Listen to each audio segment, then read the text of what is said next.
sitios donde se adelgaza, vuelve y se engrosa un poco, y en la parte inferior se mide en forma de cono.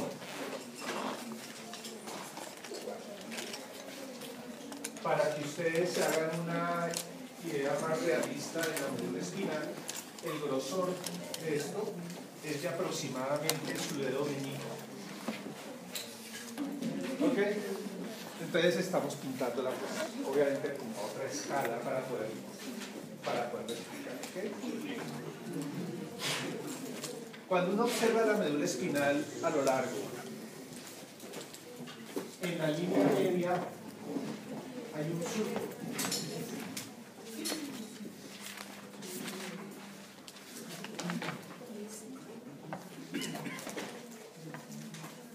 Y ese surco pues se llama surco espinal anterior.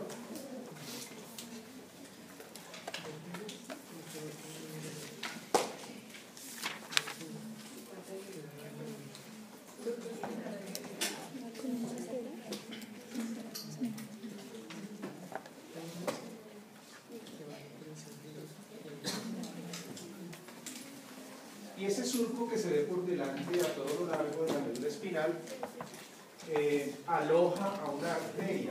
En ese surco se aloja una arteria que después la estudiaremos, pero la arteria se va a llamar igual que el surco, se va a llamar arteria espinal anterior.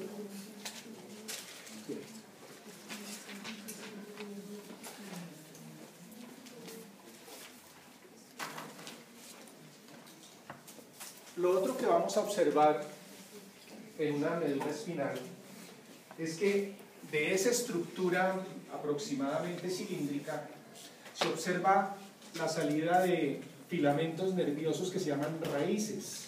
Hay unas raíces que se conectan con la médula por detrás, que son las que estoy representando aquí, y se llamarán raíces posteriores. Vienen de atrás y se observan salir hacia los lados. Entonces pintemos aquí a todo lo largo de la médula espinal raíces posteriores. También se les puede llamar raíces dorsales, ¿no? En la médula espinal lo posterior también se puede llamar dorsal. Entonces las llamamos raíces dorsales. Raíces dorsales. Siempre a cada lado, ¿no? Derecha e izquierda. Entonces pintemos a todo lo largo. Pues no creo que les vaya a pintar el número exacto, pero me interesa es que se entienda esquemáticamente. Después les digo el número exacto de estas raíces. Pero les va a llamar la atención un poco ahora es porque cambian de orientación y de longitud a medida que nos acercamos al cono. ¿Ok? Listo, entonces tenemos raíces dorsales, pongámosle el nombre. Raíces dorsales. Más adelante les voy a explicar mejor a quién le pertenecen esas raíces, pero por ahora las llamamos dorsales.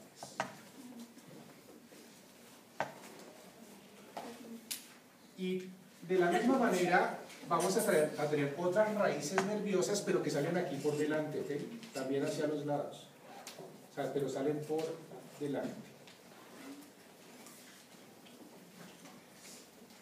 Raíces nerviosas, pero anteriores, ¿cierto? Salen por la parte anterior de la médula espinal. En el mismo número que las dorsales.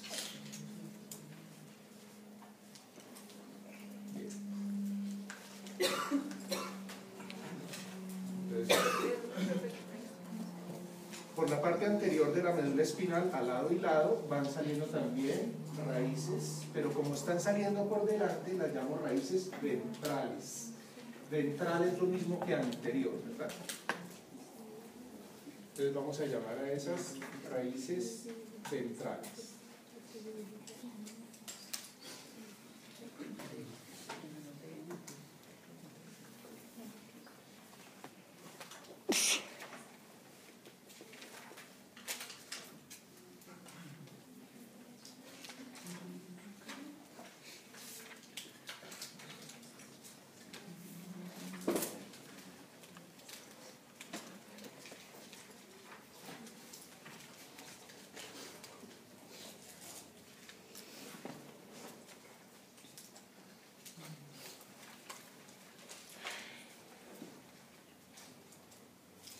misma manera, a medida que nos acercamos al cono, esas raíces van aumentando su longitud y se dirigen más verticalmente, ¿no? Más hacia abajo.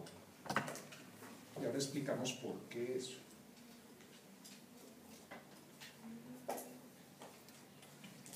Bien.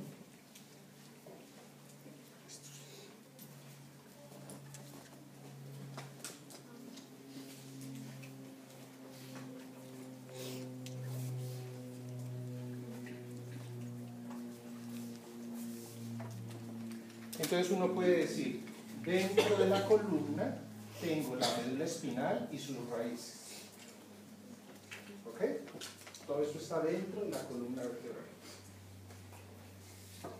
Pero resulta que cuando uno mira la columna, por ejemplo, si uno estima una vértebra típica vista de lado, una vista lateral de una vértebra, ¿ok? Digamos que fuera algo así. Y entonces uno dice, hay un disco intervertebral, un espacio intervertebral, debajo viene la otra vértebra, ¿ok? Que se articula acá. Bien, supongamos que fuera así.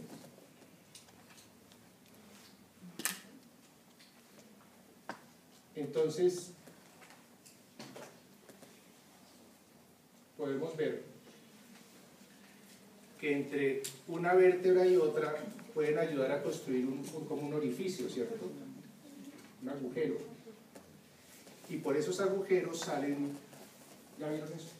¿No han visto columna todavía? No. Bueno, entonces, hagan de cuenta que una vértebra tiene una forma así. Así. Aquí me faltó ponerle esa deformidad. Así. ¿Ok? Y la otra vértebra casa así. Y entonces se forman unos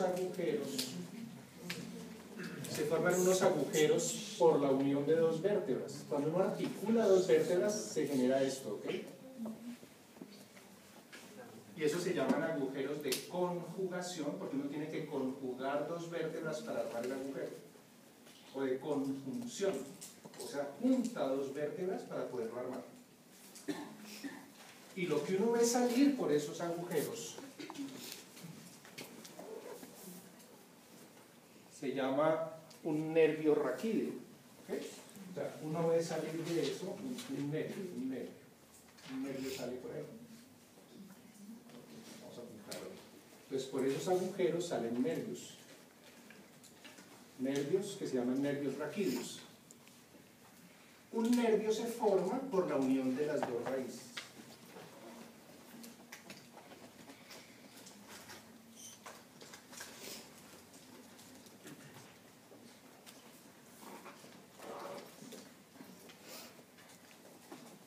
Entonces, pero ya cuando pintamos los nervios nos imaginamos saliendo de la columna, ¿ok? Mientras que la médula espinal y las raíces están por dentro de la columna vertebral. Pero lo que se sale de la columna ya es el nervio, ¿ok? El nervio.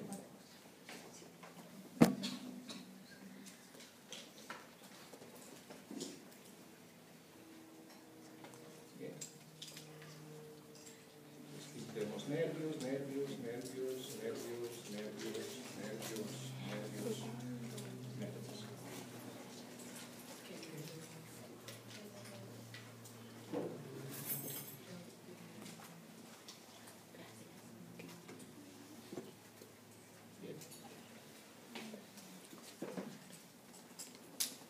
Estos nervios que uno ve salir de la columna se conocen como los nervios pares raquídeos.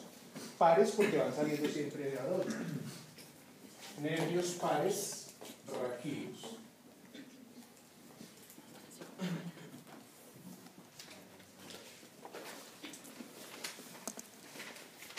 Bien.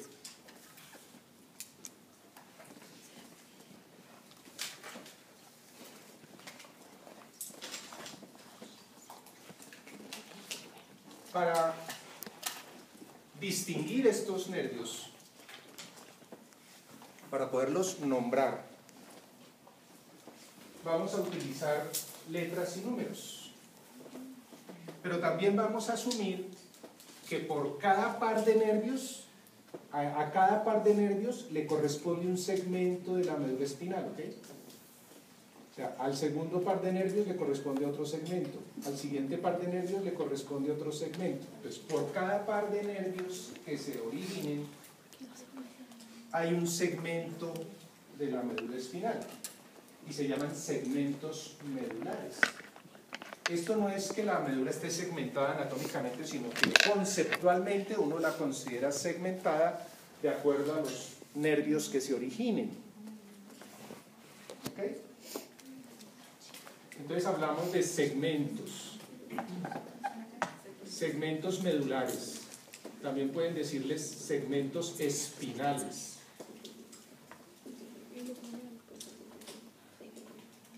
Entonces podemos decir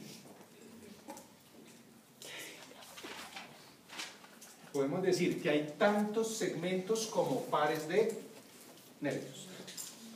Por cada par de nervios, un segmento. Entonces les decía que esos segmentos y esos nervios se diferencian con una letra y un número, ¿cierto? Entonces, el segmento más superior de la médula espinal, que corresponde al primer par de nervios, se llama C mayúscula 1, ¿verdad? O sea, el primer segmento cervical.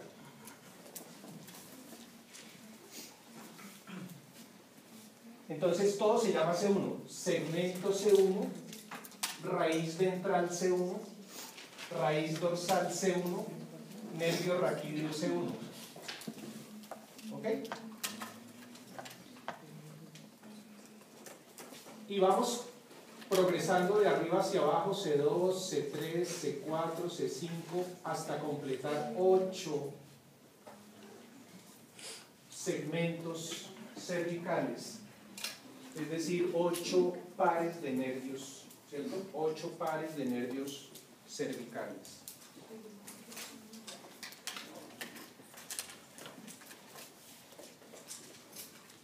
Aquí hay que tener cuidado con la nomenclatura porque los huesos, las vértebras también se nombran así. El atlas es C1, el axis es C2, luego sigue C3, C4. Pero cuando uno nombra las vértebras, solo hay 7 vértebras. ¿Ok? O sea, uno cuando está contando las vértebras no puede llegar sino hasta C7. Pero cuando está contando los segmentos medulares, sí llega hasta C8. ¿Por qué no coincide el número de vértebras con el número de segmentos y nervios?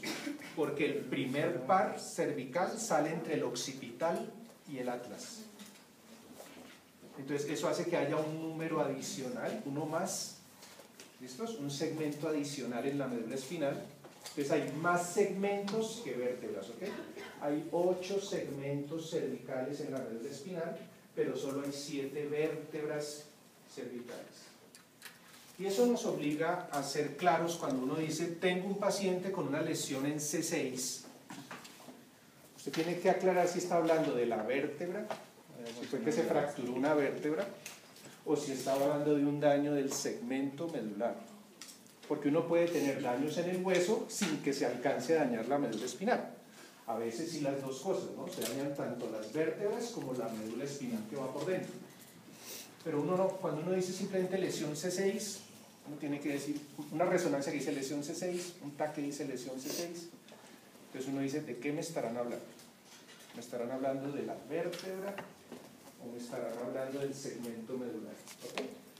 Siempre hay que aclarar eso. Vértebra C6, segmento medular C6.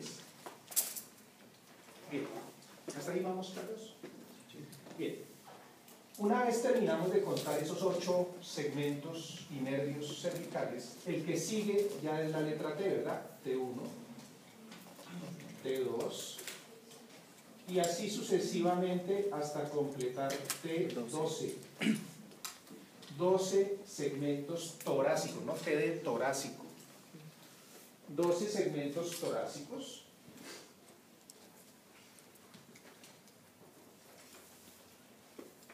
Y esta vez sí coincide el número de segmentos torácicos con el número de vértebras torácicas. Y las vértebras se nombran igual. Entonces, de nuevo, siempre hay que aclarar. Lesión T10. Bueno, T10 vértebra o T10 segmento medular.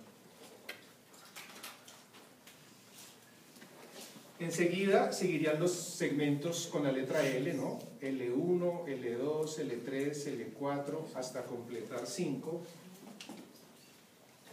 L de lumbar, ¿verdad? Segmentos lumbares. Desde L1 hasta L5. Aquí también coincide con las vértebras, ¿no? También hay 5 vértebras lumbares. Una vez terminemos de contar 5 lumbares, el que siga se va a llamar S1, sacro, ¿verdad? Hasta completar 5. Desde S1 hasta S5. 5 segmentos sacros, 5 nervios sacros, 5 pares de nervios sacros. Y aquí de nuevo coincide con el número de vértebras sacras que tenemos.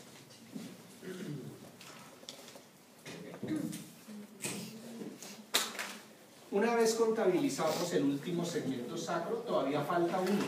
Queda uno más. Y ese otro segmento, el final, simplemente se le llama coxígeo. ¿Se acuerdan que el coxis es el último huesito de la columna? Entonces el último se llama coxígeo. Simplemente se le llama segmento coxígeo. Es el último, hay uno solo.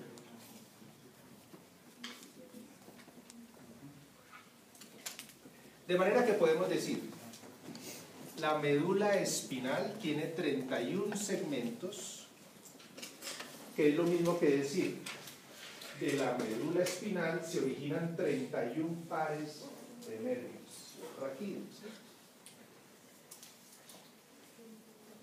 ¿Cierto? 31 pares. 8 cervicales, más 12 torácicos, más 5 lumbares, más 5 sacros, más 1 coxígeo.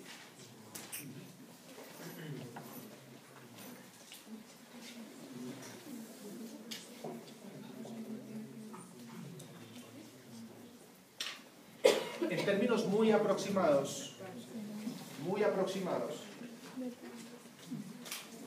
los nervios cervicales tendrán que ver con cuello, hombros y extremidades superiores, ¿cierto?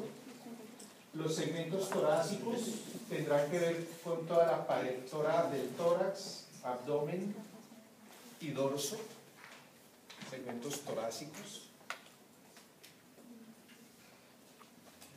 Los segmentos lumbares, sacros y coxígeo tendrán que ver con extremidades inferiores, región genital y anal. ¿Ok? Lo que es lumbares, sacros y coxígeo.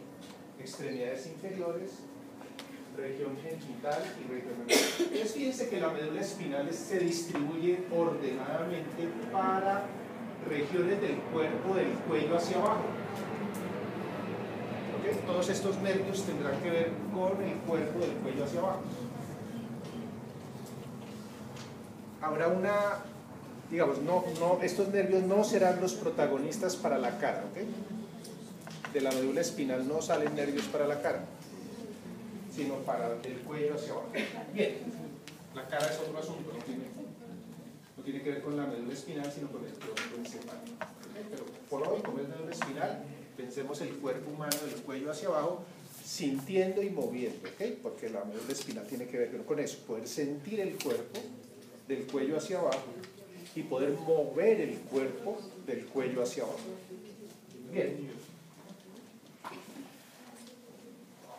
Entonces, lo otro que podemos mirar es que en el cono medular las raíces se alargan y su orientación es más vertical. Y los anatomistas imaginaron que esa orientación de las raíces que salen del cono se asemejaban a una cola de caballo. Y entonces lo llamaron así, cola de caballo, solo que eso en latín se dice cauda equina. ¿Okay? Todas estas raíces que salen verticales del cono. Todo esto se llama la cauda equina. Eso en latín traduce literalmente cola de caballo. ¿Por qué? ¿Por qué esas raíces son así? Verticales, como las otras raíces y uninervios salen más horizontales, y a medida que llegamos al cono, entonces las raíces se vuelven largas y verticales, porque la médula espinal no crece igual que la columna vertebral. La parte ósea se alarga mucho más rápido y en cambio la médula que va por dentro crece más despacio. De manera que queda desfasada la médula espinal de la columna vertebral. Solamente en la vida embrionaria la médula espinal es igual de larga a la columna, ¿ok? Pero a medida que crece el feto, la columna va creciendo más rápido. De manera que la médula espinal se queda corta dentro de la columna, ¿ok? Cuando tenemos un recién nacido, la punta del cono medular está a la altura de la vértebra L3. ¿Ok?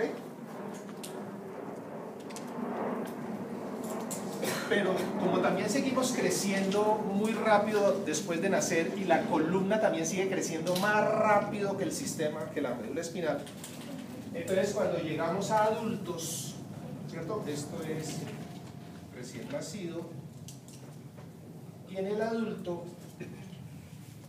la punta del cono medular está a la altura de la vértebra L1, la parte inferior de la vértebra L1. ¿Ok?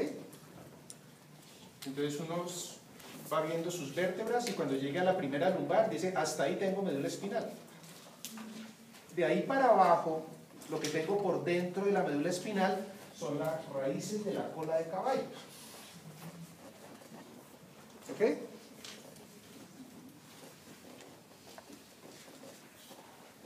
Como después miraremos, la médula espinal y las raíces están rodeadas de un líquido cefalorraquídeo, un líquido que baña el sistema nervioso.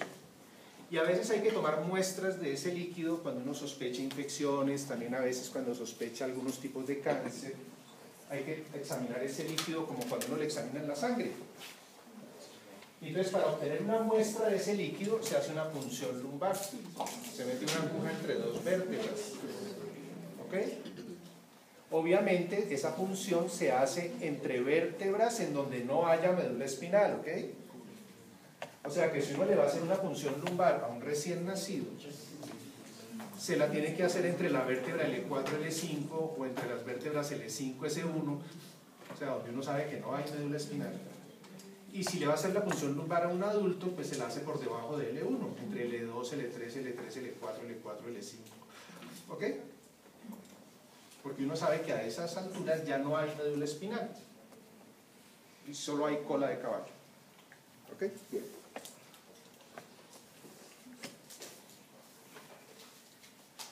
Y entonces las raíces salen hacia abajo, es precisamente porque buscan la vértebra que les corresponde. Si de aquí del cono medular está saliendo la raíz S4 y yo estoy a la altura de la vértebra L1, aquí, pero es la raíz S4, pues le toca bajar y buscar la vértebra S4 para poder salir. ¿Ok?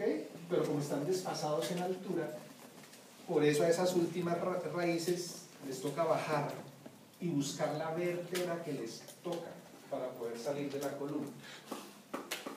¿Listos? Esa es la razón por la que todas esas salen hacia abajo, porque están desfasadas de la vértebra que les toca, que les corresponde. ¿Está claro eso hasta ahí? Sí.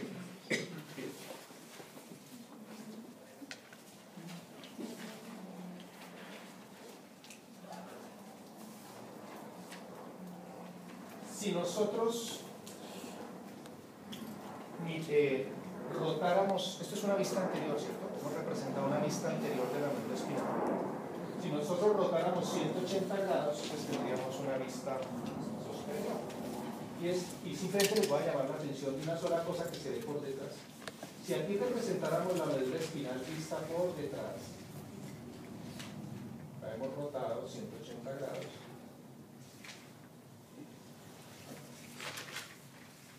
Pues aquí ya no les voy a pintar las raíces, simplemente les voy a decir, la médula espinal por la parte posterior también tiene un surco en todo el plano sagital. ¿Sí? Tiene un surco longitudinal en el plano sagital.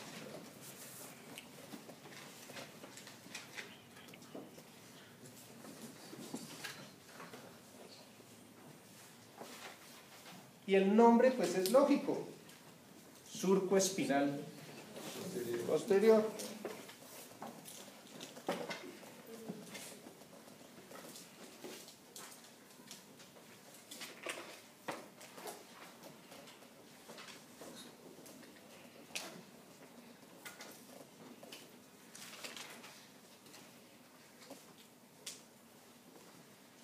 Ahí sí no va arteria. ¿Ok?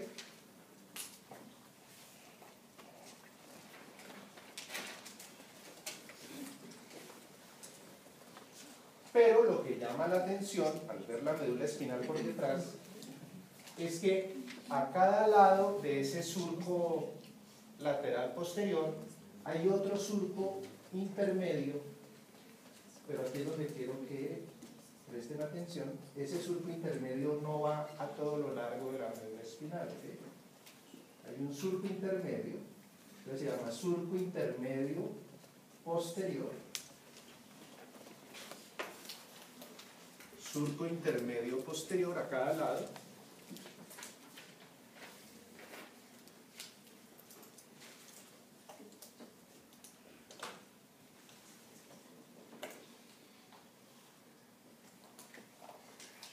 Pero resulta que ese surco intermedio solo se extiende desde C1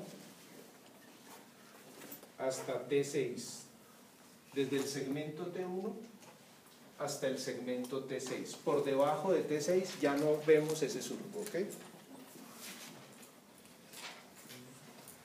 Ahora miramos un poco más eso, pero eso es una cosa que vamos a tener en cuenta ahora para explicar el resto de la médula espinal.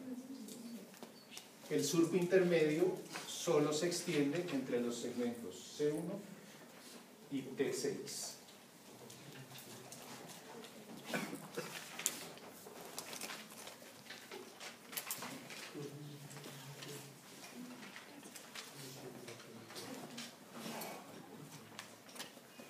Bien, ahora lo que vamos a hacer, vamos a mirar la médula espinal por dentro. Y para eso vamos a hacer un corte transversal o axial, lo pueden llamar de las dos maneras, ¿no? Un corte axial o transversal por cualquiera de los segmentos que hemos mostrado. Entonces vamos a representar un corte axial o transversal de un segmento medular. Lo vamos a poner bien grandote para poderlo explicar.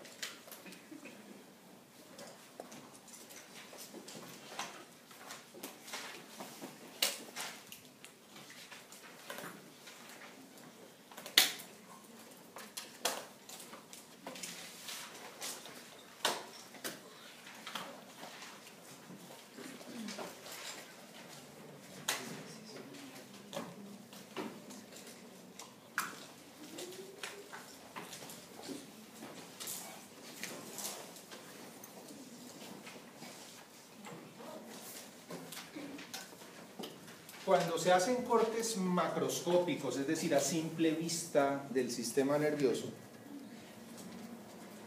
siempre se observan en el tejido fresco, se observan unas áreas más oscuras y unas áreas más claras. Los morfólogos llamaron a las áreas más oscuras sustancia gris y las áreas más claras sustancia blanca. En lo que llamamos sustancia gris hay neuronas y glía, sobre todo astrocitos, pero hay cuerpos de neuronas, ¿ok? con sus dendritas. Entonces imaginémonos que todo esto son neuronas, ¿ok? Sustancia gris. Neuronas, y esas neuronas de la sustancia gris las voy a representar en diferentes, voy a usar 3 colores para pintar esas neuronas. En la parte de atrás les pinto las neuronas en azul. En la parte intermedia, alrededor de un canal, ¿sí ven que en la mitad hay un hueco? Se llama el canal espinal o canal central. ¿Por qué hay hueco? Para que pase líquido cefalorraquídeo. Entonces, rodeando ese orificio hay otras neuronas de sustancia gris, pero esa sustancia gris se las pinto de otro color. Sustancia gris aquí a los lados del orificio, rodeando el orificio, ese canal central. Y vamos a pintar en la parte de adelante la sustancia gris en color rojo. O en otro color, el que tengan. Si no tienen color, pues entonces ponen al lado esto de rojo. Bien.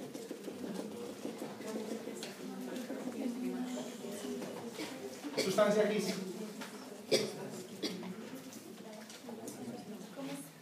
Y entonces los anatomistas dijeron, esa forma que tiene la sustancia gris al corte axial se parece a unos cuernos o astas sin H, ¿no? Astas sin H es cuernos, lo mismo que decir cuernos, como las astas del toro. Entonces, cuernos o astas, 2 dorsales o posteriores y 2 ventrales o anteriores. ¿Ok? Entonces, listo, pongámosle el nombre. Un cuerno dorsal o posterior y un cuerno ventral o anterior.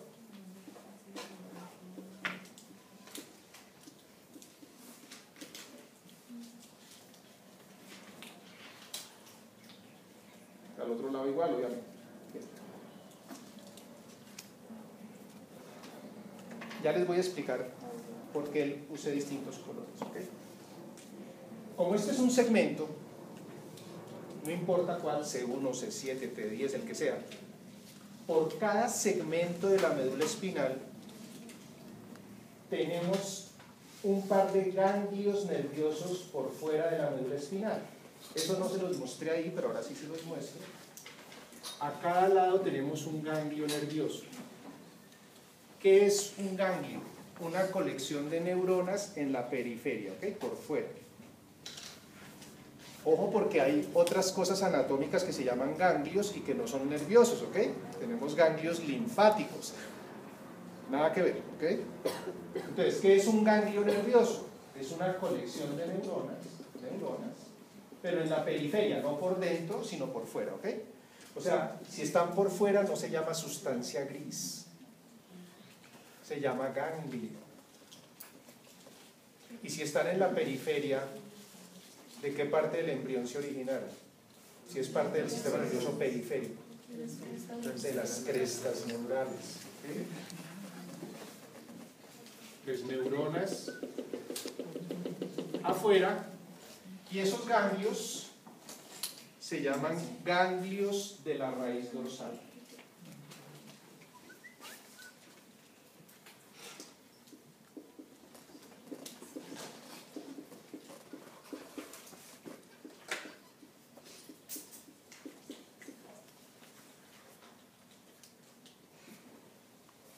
Listo.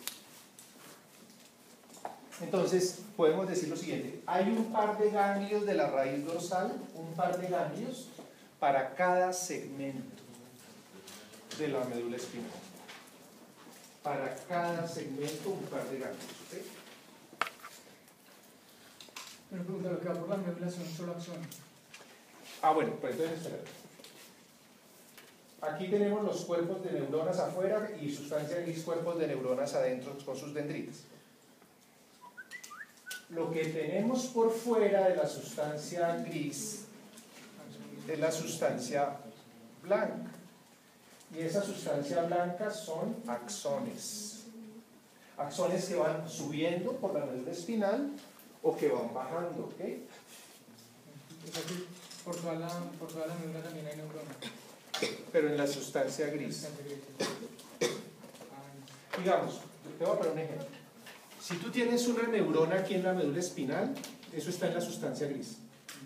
Pero si de esa neurona sale un axón que sube, sustancia blanca. ¿Ok? ¿Estamos de acuerdo? Bien.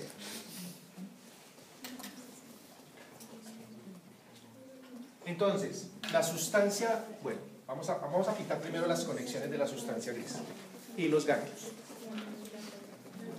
Las neuronas que les pinté en azul, que son las de los ganglios y las de las astas dorsales, cuernos dorsales, lo que está pintado en azul significa que esas neuronas son sensitivas. ¿Qué son qué? Sensitivas.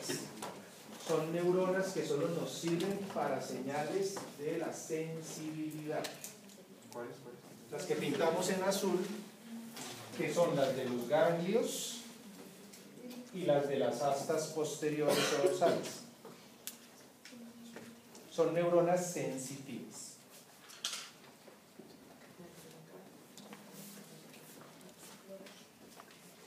Como uno puede sentir diferentes cosas, puede sentir dolor, calor, frío, presión, entonces aquí las neuronas en el ganglio están especializadas. Algunas neuronas son solo para dolor, otras son solo para temperatura, otras son solo para presión, etc. ¿Ok?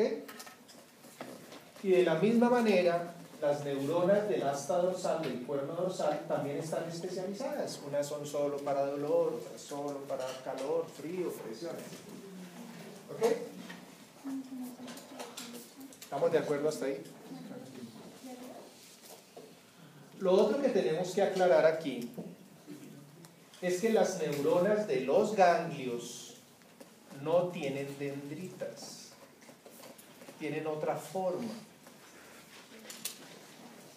Si quisiéramos agrandar una de esas neuronas de un ganglio de la raíz dorsal, diríamos que hay una célula que tiene solo un soma sin dendritas, ¿ok? Un soma sin dendritas. Del soma solo sale una sola ramificación, una sola, como si fuera el inicio de un axón. ¿Ok? Y luego esa única ramificación que salió del soma se bifurca, como en T. ¿Ok?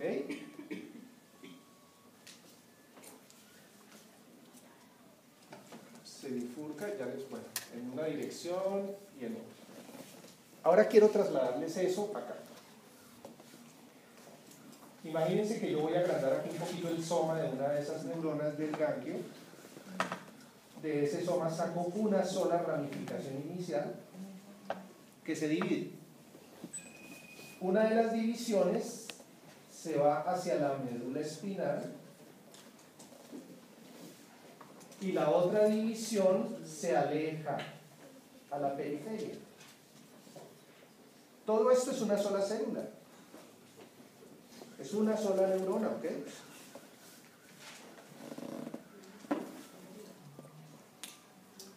De manera que la ramificación que sale del ganglio hacia la médula espinal ayuda a formar la raíz dorsal. Esto pertenece a la raíz dorsal. Las mismas raíces dorsales que yo pinté acá.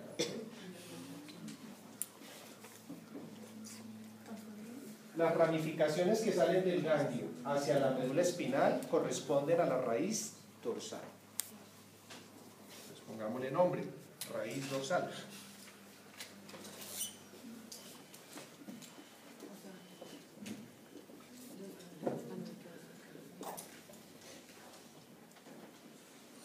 ¿Estamos de acuerdo? Lo que pasa es que aquí no les pinté el ganglio porque en ese momento no era didáctico embolatarles la vida con el ganglio, ¿ok? Pero ahora sí. la ramificación que sale del ganglio hacia la periferia ya no hace parte de una raíz. Porque si uno se aleja de la raíz, ¿qué es lo que sigue más a la periferia? Nervio. Entonces hace parte de un nervio. ¿Ok? Entonces, la misma neurona, por un lado ayuda a formar la raíz y por el otro lado ayuda a formar nervio. Esto es una neurona sensitiva. Imaginemos que fuera para dolor. Si uno le siguiera la trayectoria a la ramificación que ayuda a formar el nervio, donde termine esa ramificación, se llama receptor.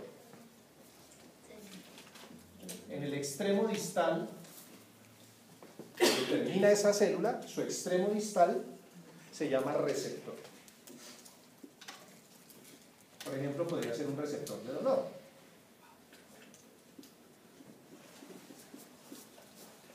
Supongamos que ese receptor está en la piel y que yo me pincho. Entonces, cuando me lesiono la piel, activo el receptor y genero una señal que viaja por el nervio, pasa por el ganglio, sigue por la raíz y entra a la médula espinal. ¿Ok? Entonces le vamos a poner flechitas para indicar en qué sentido viajan las señales nerviosas. Desde el receptor, viajan primero por el nervio, pasan por el ganglio, siguen por la raíz dorsal y entran a la médula espinal. ¿Okay? Todo eso, todo ese cable conductor es una sola célula, ¿ok? Desde el receptor hasta que...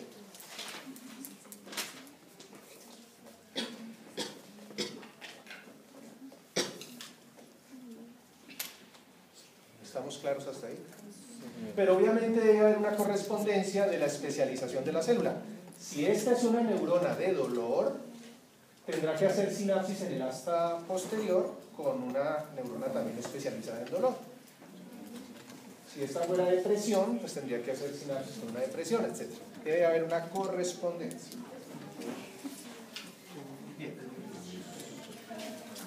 Ahora quiero decirles que las neuronas de las astas ventrales,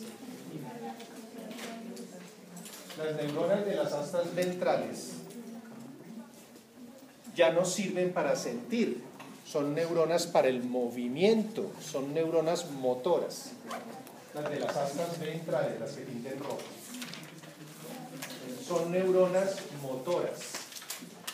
motoras, es decir, para el movimiento.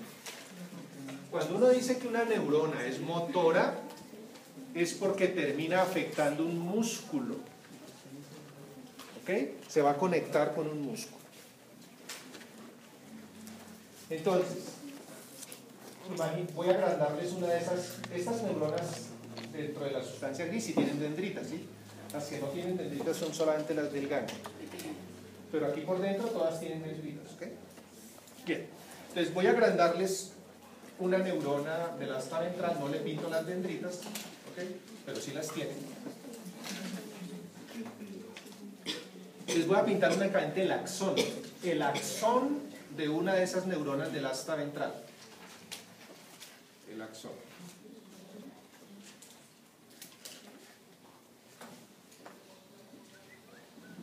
Pero ¿dónde dijimos que a dónde tiene que ir a parar?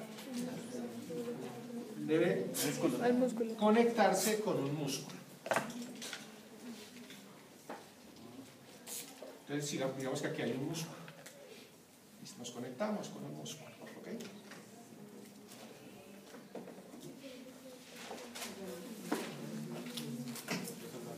Con un músculo. Entonces, pintémosle flechas para indicar en qué dirección viajan las señales.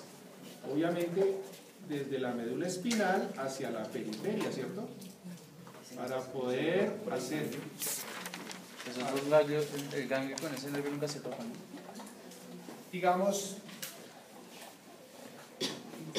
que pueden tener una relación de contacto, pero no se interfieren. No tiene que ver nada lo uno con lo otro. Bueno. Entonces, se llaman motoras porque tienen que enviar su axón hasta un músculo y estimular el músculo para que se contraiga. Bien. Entonces, mientras el axón esté dentro de la columna vertebral, mientras esté por dentro de la columna, se llama raíz ventral, que son las mismas que le puse acá. ¿Ok? Mientras el axón vaya por dentro de la columna, se llama raíz. Pero se llama raíz ventral para diferenciarla de la que va por detrás. ¿Ok? Entonces esta es la raíz ventral.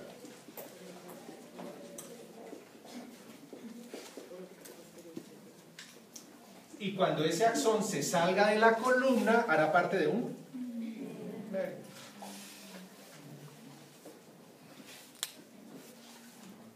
¿Estamos de acuerdo? Mientras vaya por dentro de la columna se llama raíz, pero ya cuando salga de la columna hará parte de un nervio raquídeo.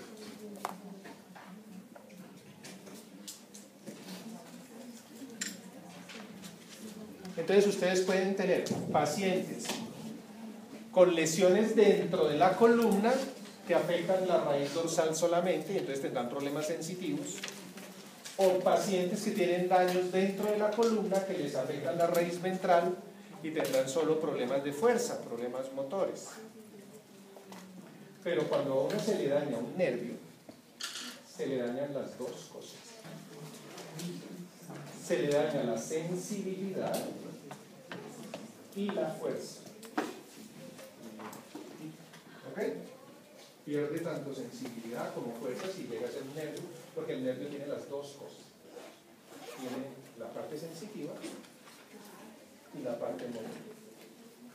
Bien, entonces un nervio raquídeo dañado, se pierden las dos cosas. Sensibilidad y fuerza. ¿Listos?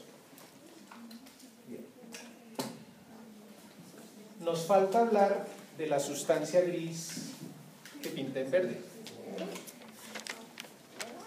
Se llama sustancia gris intermedia. Intermedia porque no pertenece ni a las astas dorsales ni a las astas ventrales, ¿cierto? Está en la mitad. Entonces se llama sustancia gris intermedia. Y las neuronas que están en esa sustancia gris intermedia las vamos a llamar interneuronas.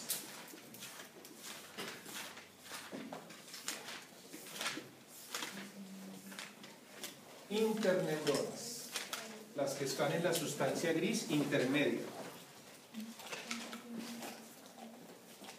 ¿Qué significa interneurona? Significa neurona para hacer conexiones.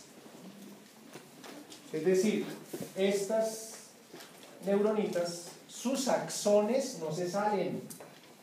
Sus axones son muy chiquitos para hacer conexiones dentro de la sustancia gris. ¿Ok? Son axones diminutos. Es el microcableado que hay, como el microchip que hay, ¿cierto? Entonces son neuronas cuyos axones no se salen de la sustancia gris, sino interconectan neuronas dentro de la sustancia gris. Interneuronas.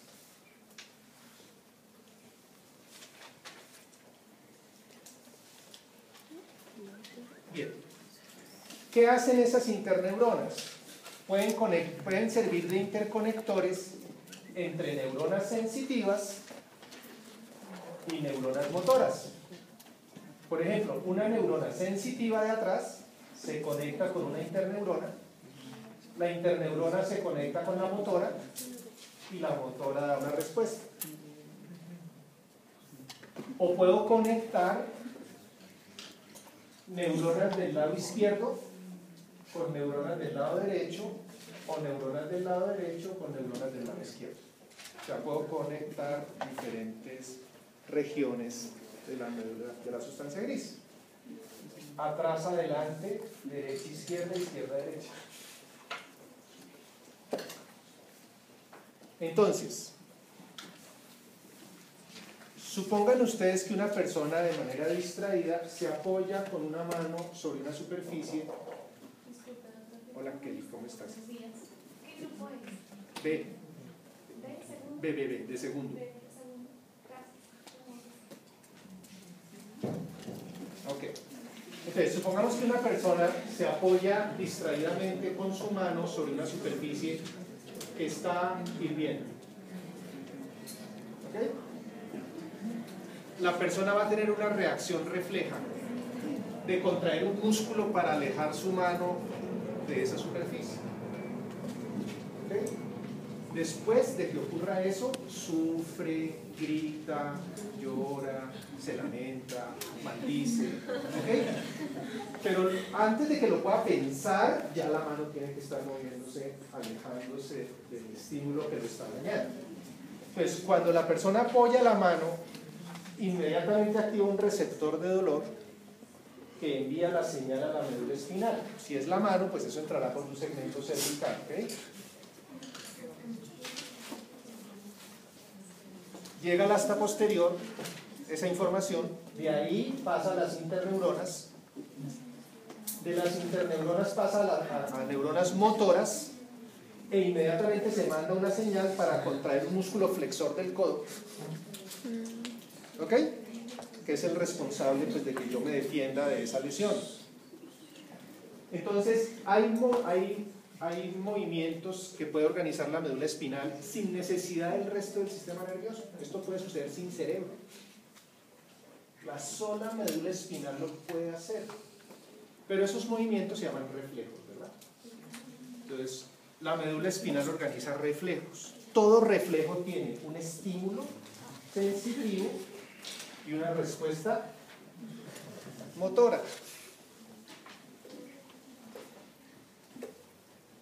Organizamos reflejos. La médula espinal ya tiene las conexiones. Estas conexiones no dependen del aprendizaje, ya vienen hechas. Las conexiones para los reflejos están genéticamente programadas.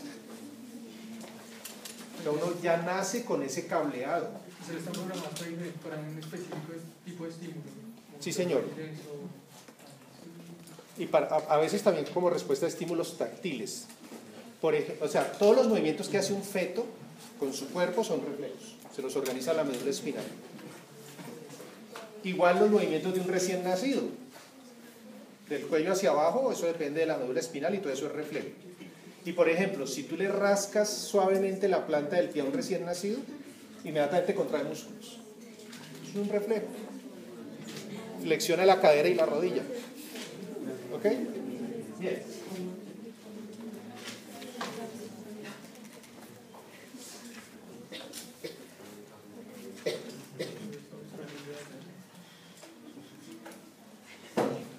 ¿Listos? O sea, ustedes pueden llegar a tener que ver, por ejemplo, pacientes conectados a máquinas en muerte cerebral, o sea, ya están muertos, en muerte cerebral, pero que si todavía les funciona la médula espinal, pueden tener reflejos. ¿Ok?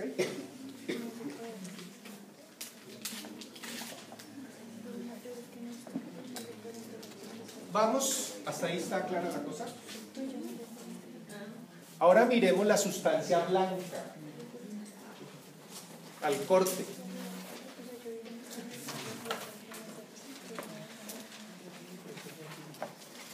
Entonces, la sustancia blanca también la vamos a dividir en porciones. Aquí para mostrarles eso, voy a pintar aquí la raíz dorsal de este lado. Y les voy a pintar también la raíz ventral del otro lado.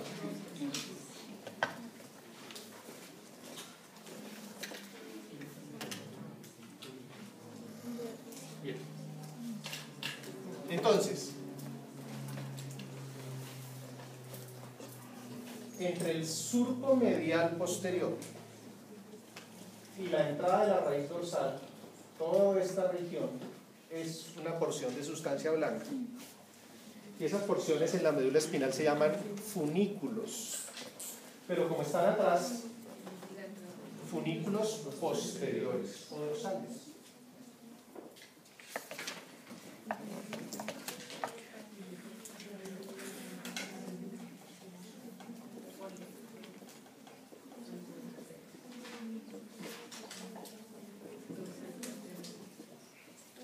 Hay dos, uno a la derecha y otro a la izquierda.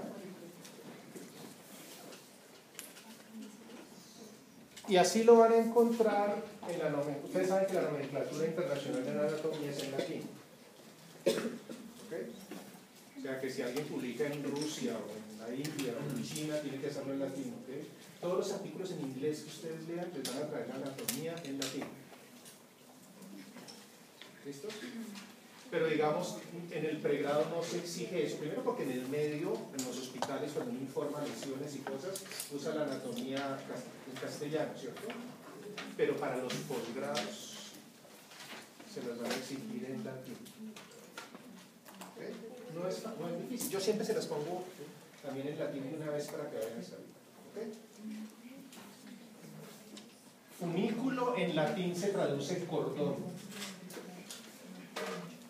Por eso, si ustedes cogen su anatomía de Latarjet, no les dicen funículos posteriores, sino cordones posteriores. Pero es que cordón es la traducción de funículo. ¿Ok? Ustedes saben que hacia Monserrate hay un funicular. ¿Ok? ¿Sí? Bien. ¿Estamos de acuerdo?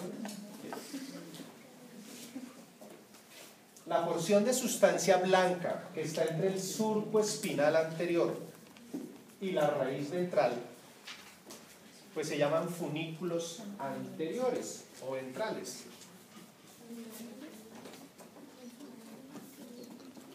Entre el surco espinal anterior y la raíz ventral tenemos los funículos anteriores.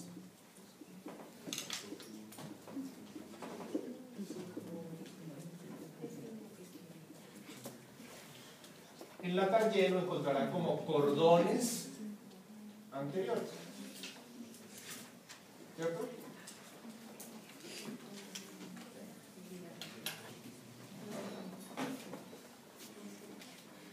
Y la sustancia blanca que está hacia los lados, entre una raíz dorsal y una raíz ventral del mismo lado, entre una raíz dorsal y una raíz ventral del mismo lado, toda esa porción de sustancia blanca se llamarán los funículos laterales. Uno derecho y otro izquierdo.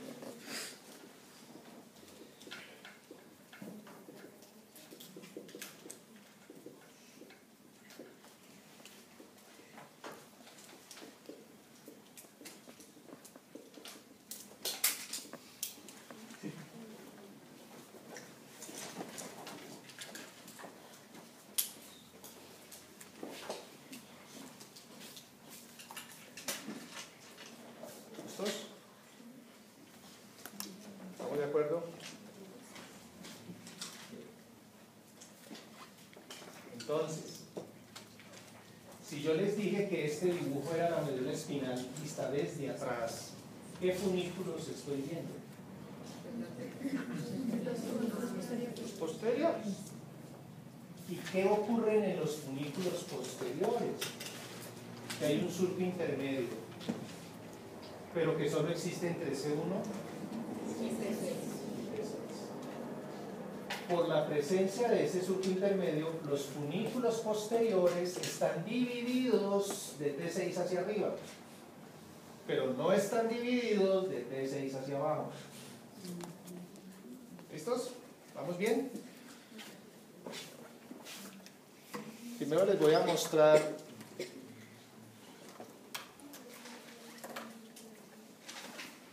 cómo se llaman esas porciones de funículo posterior.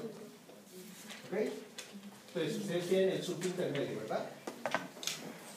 La sustancia blanca que quede lateral a ese surco intermedio, que se las voy a sombrear aquí en azul, la sustancia blanca que quede lateral a ese surco intermedio, que es parte del funículo posterior, ¿cierto? La sustancia blanca que quede lateral, que solo existe entre C1 y T6, eso se llama fascículo cuneatus.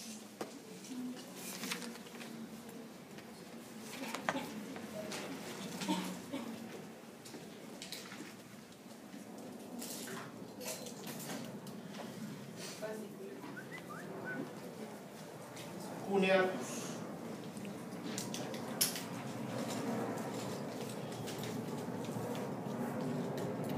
Y la otra porción del funículo posterior,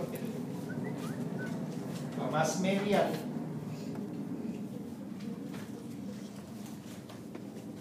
sí se extiende a todo lo largo de la médula espinal.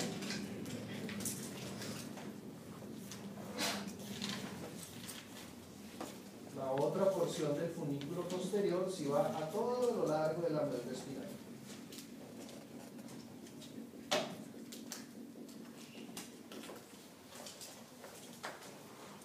Y eso se llama fascículo gracilis.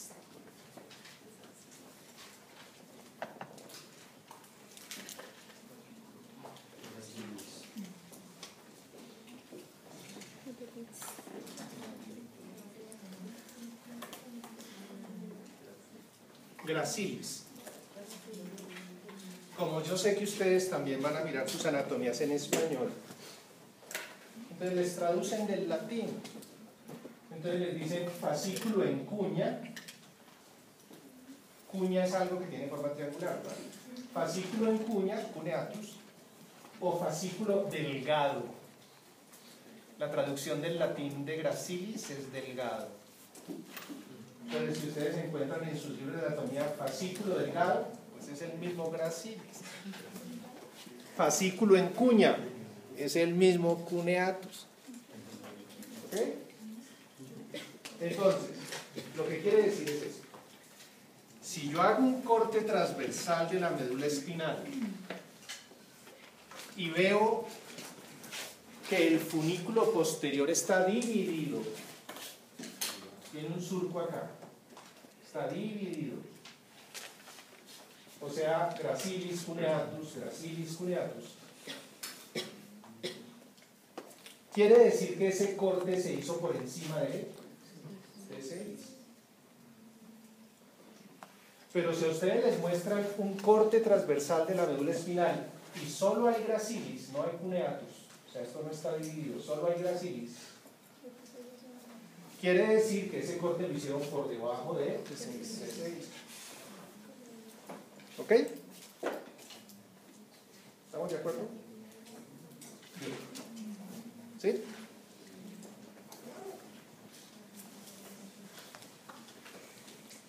Entonces, hay cosas que no están en todos los segmentos, ¿cierto? Como este caso, cuneatus solo existe entre T1 y T6. Por debajo de T6 desaparece cuneatus, solo queda gracilis.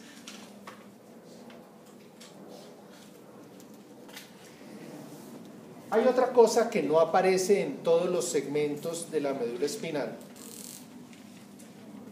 y es que en algunos segmentos, y ya les voy a decir cuáles, en algunos segmentos existe otro cuerno de sustancia gris pero hacia los lados, otro cuerno pequeño pero hacia los lados, ¿ok? También obviamente con neuronas porque es sustancia gris. Y cuando aparecen esos cuernos se llaman cuernos laterales o astas laterales.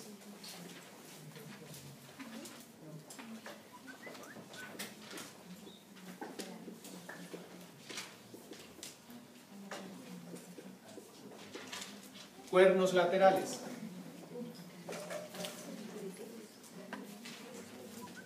¿Y en dónde aparece? Pero esos cuernos solo existen entre los segmentos T1 hasta L3. Los cuernos laterales solo aparecen entre los segmentos T1 a L3. Por encima de T1 no hay cuernos laterales. Por debajo de L3 no hay cuernos laterales. Únicamente entre T1 y L3.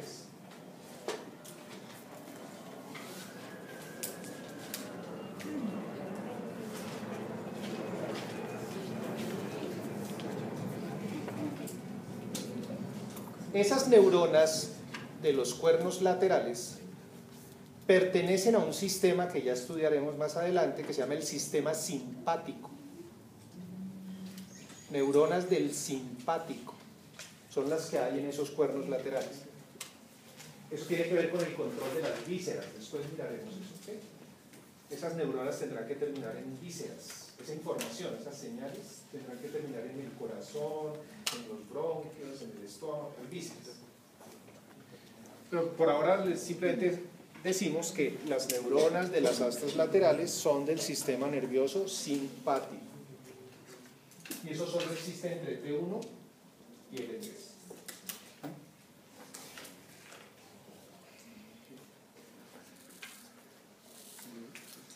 Profesor, Señor.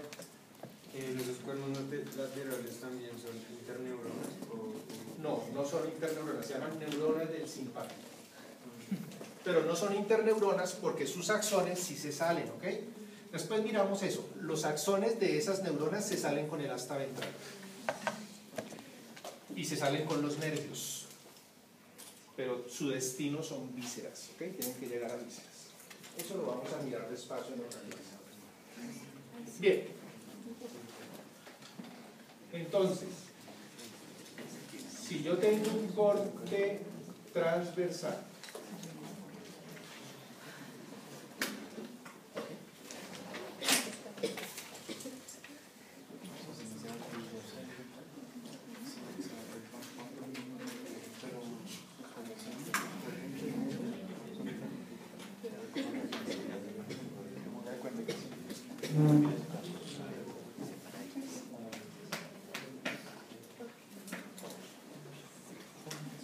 vamos a esta situación. Tenemos un corte transversal de la médula espinal, en donde en la parte de atrás tenemos surco intermedio, o sea, tenemos cuneatus,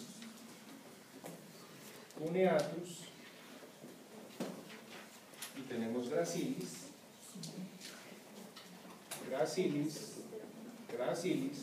en la sustancia blanca de atrás. Pero no hay asta lateral, no hay. ¿Entre qué segmentos se hizo ese corte? Entre C1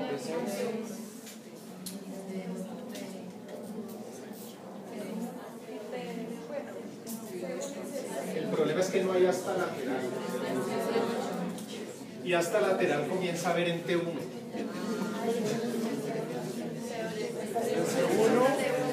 Entonces ese corte se tuvo que haber hecho entre C1 y C8. Porque si lo hubiera hecho un poquito más abajo en T1 ya me aparece el asta lateral. ¿Están de acuerdo? Entonces un segmento cervical tiene gracilis y cuneatus, pero no tiene asta lateral.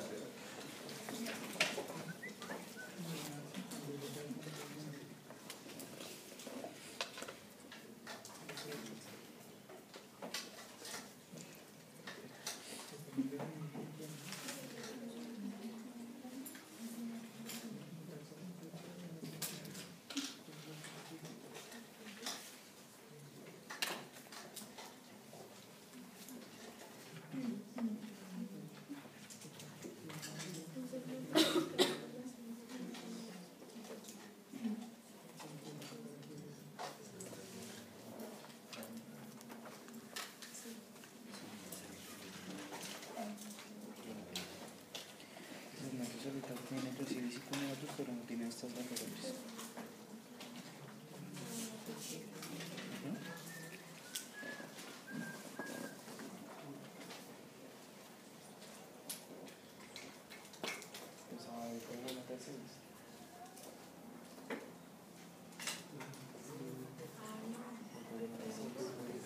Otro corte les muestra también atrás gracilis y cuneatus, pero esta vez sí ven hasta lateral.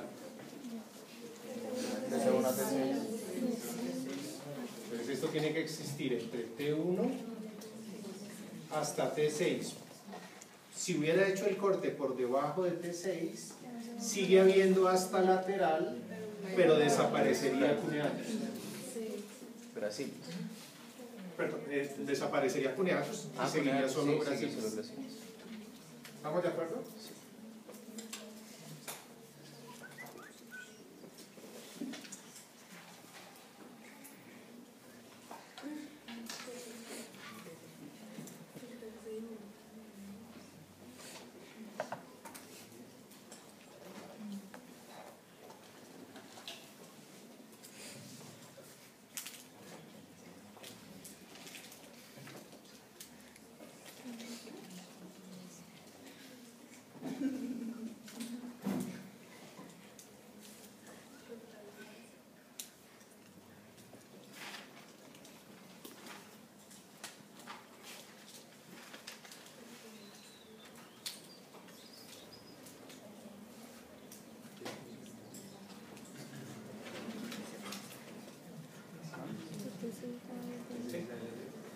corte, vemos hasta lateral, pero solo hay gracilis. El D7, ¿no? Porque en T6 todavía vería cuneatus. El T7 a L3 porque hasta ahí hasta el lateral, ¿cierto?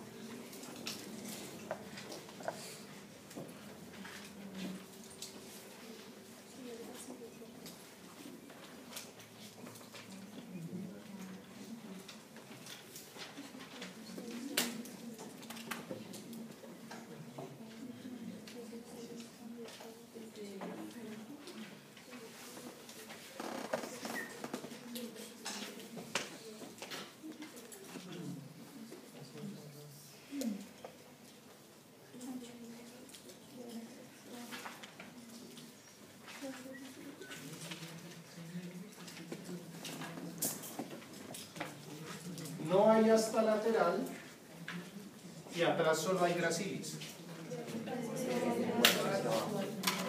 De L4 hacia abajo. Perdón, no sé. Dime ahí.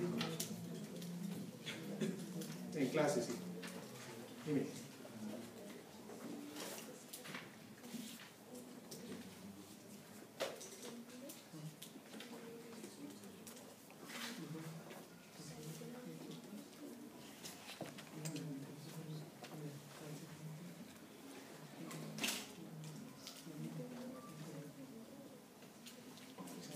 Ya te lo envío.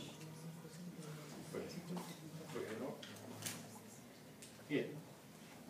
Entonces, listos. Eso sería de L4 hacia abajo, ¿verdad?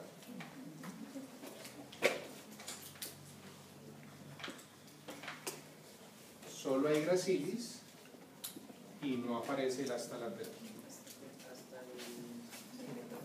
Hasta el 1. Sí. Bien.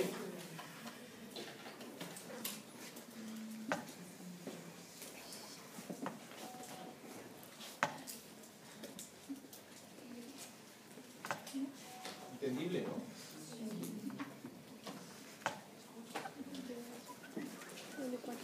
Muy bien. ¿Se sintieron cómodos? Sí. Vamos a una velocidad adecuada. ¿Ya compraron colores?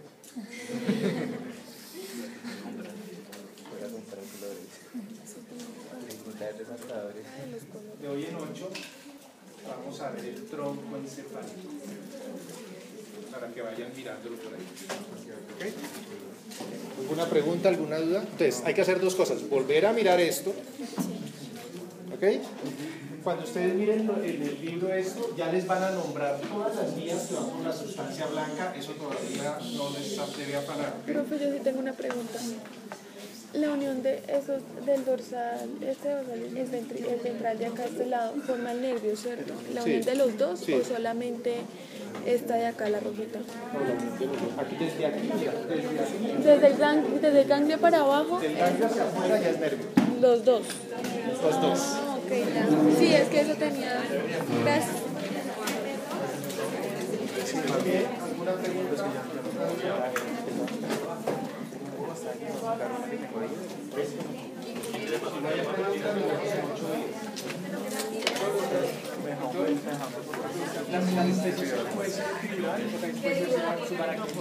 También que una se va por el líquido cefalorraquídeo y la otra no. En la altura a la que puede llegar la anestesia y la duración.